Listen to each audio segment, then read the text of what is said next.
dia tugas di mana? Dinas Kesehatan. Oh, bagus. Viral, oknum ASN Dinas Kesehatan di Gorontalo marahi petugas saat ingin terobos rombongan Wapres.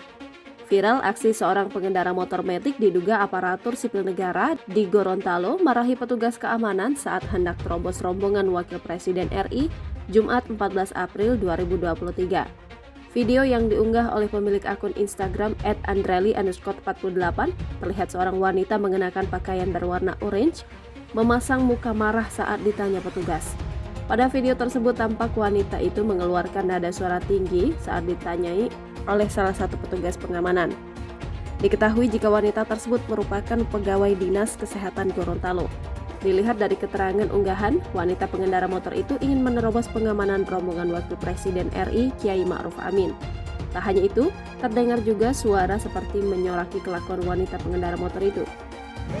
Izin Komandan. Paksa motor bos rombongan Komandan. Tugas di mana, Bu? Tugas. Unggahan video singkat itu mendapatkan respon dari warganet. Tak sedikit dari warganet berkomentar sindiran kepada wanita ASN Dinas Kesehatan Gorontalo itu. Jangan lupa subscribe, share, komen, dan like ya!